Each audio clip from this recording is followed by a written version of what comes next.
Hello everyone, it's time for your daily dose of all the big news stories that you should really be keeping track of, including bail after 74 long days to Safura, and also everything that happened at that virtual Apple WWDC. But of course, big headlines continue to be around coronavirus and around China, where there are some indications that there's been talk about disengaging at various flashpoints and reducing temperatures and trying to prevent any further escalation.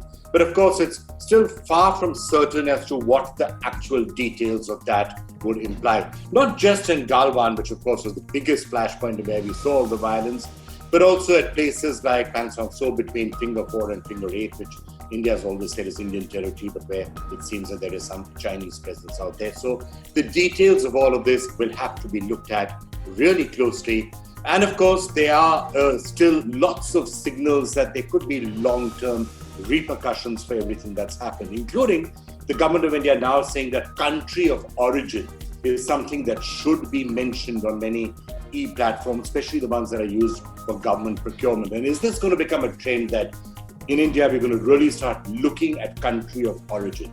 The subtext of that, if you want to read between the lines, obviously, is try and discourage too much purchase from China. I guess that's the subtext in that entire country of origin talk.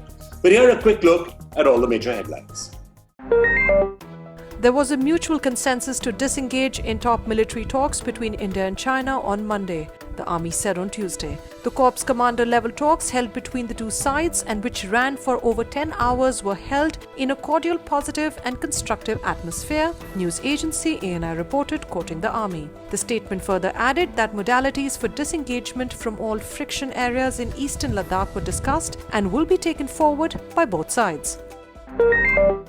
Chief of the Army Staff General Manoj Mukund Naravane on Tuesday interacted with Indian Army soldiers at Military Hospital in Leh during his two-way visit to eastern Ladakh. The Army Chief's visit comes a day after India and China held top-level military talks to discuss the Galwan face-off and other points of dispute for more than 11 hours. General M.M. Naravane left for Leh after attending the final session of the Army Commanders' Conference in New Delhi. China's foreign ministry said on Tuesday that China and India have agreed to take measures to ease tensions along a disputed stretch of their border, where a clash last week left 20 Indian soldiers dead. Chinese foreign ministry spokesman Zhao Lijian also described recent media reports of 40 Chinese casualties in the conflict as fake news. An Indian government minister said on Sunday that China had lost at least 40 soldiers in the clash. The sale of Chinese goods on dedicated online trading platforms for state-run agencies, government e-marketplace, will now be difficult as the government has made it mandatory for sellers to mention the country of origin of products, Hindustan Times reported on Tuesday. As per the report, the new feature was added to the online marketplace so buyers can make informed decisions and avoid Chinese products. Saudi Arabia on Monday announced that it would hold a very limited Hajj this year due to coronavirus outbreak. Only the pilgrims already in the kingdom will be allowed to perform the annual ritual. No pilgrims from outside Saudi Arabia will be allowed to perform Hajj this year. The decision marks the first time in Saudi Arabia's modern history that Muslims outside the kingdom are barred from performing the Hajj, which last year drew 2.5 million pilgrims.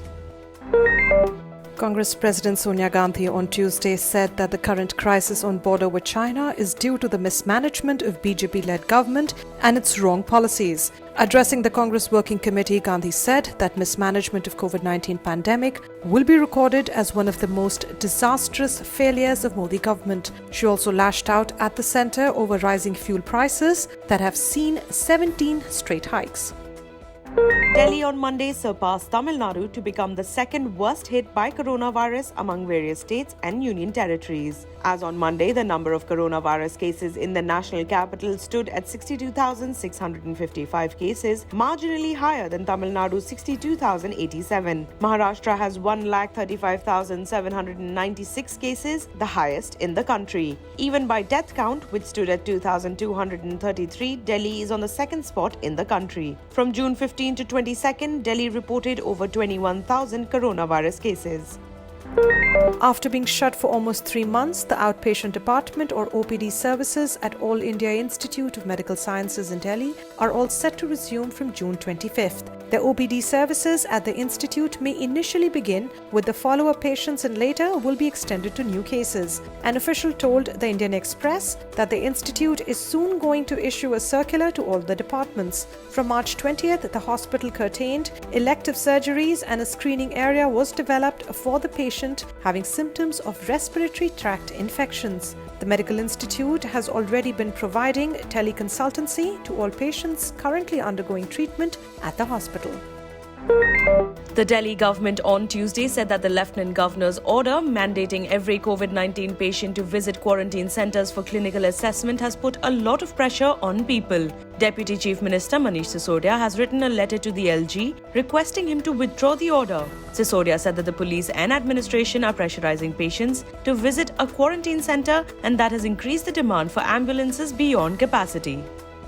अब जो नई व्यवस्था बनाई है LG साहब ने, वो हर एक कोरोना के मरीज को अब पहले क्वारंटीन सेंटर जाना ज़रूरी है, वहाँ उसकी जांच होगी और उसके बाद तय होगा कि वो आदमी अगर होम आइसोलेशन में रह सकता है तो फिर उसको वापस भेजा जाएगा कि जाके अपने घर रहो। अगर उसको क्वारंटीन सेंटर में रहना है तो फिर उसको क्वारंटीन सेंटर में रोका जाएगा। पुलिस प्रशासन भी उनको कहते हैं कि आपको क्वारंटीन सेंटर जाके जाँच करानी पड़ेगी। तो इस व्यवस्था की वजह से एम्बुलेंस सिस्टम पर भी प्रेशर बढ़ रहा है और साथ में लोगों के ऊपर भी बहुत प्रेशर पड़ रहा है। Nearly 150 Guwahati residents without any travel history recently tested positive for COVID-19. This has sparked fears of community-level transmission and has led authorities to consider locking down the city part-wise, the Indian Express has reported. The government is also planning to turn quarantine camps into makeshift COVID care hospitals. State Health Minister Himanta Biswa Sarma has said that the government will have to rigorously test more and more people, along with measures such as implementing lockdowns and containment zones. The government has ordered a total lockdown of wards in Guwahati where the number of cases increase. Jamia Coordination Committee member Safura Zargar, who was arrested under the anti-terror law UAPA, has been granted bail by the Delhi High Court in a case related to communal violence in northeast Delhi during protests against the Citizenship Amendment Act in February. Zargar, an MPhil student of Jamia Millia Islamia University, is more than 4 months pregnant. The High Court has, however, set certain conditions for bail, asking Safura to remain in touch with the investigating officer through phone at least once in 15 days and furnish a personal bond of 10,000 rupees and a surety of like amount. Opposing her bail, the Delhi police had said that 39 deliveries have taken place in Tihar jail in the last 10 years and pregnancy is no ground to give bail to Zargar.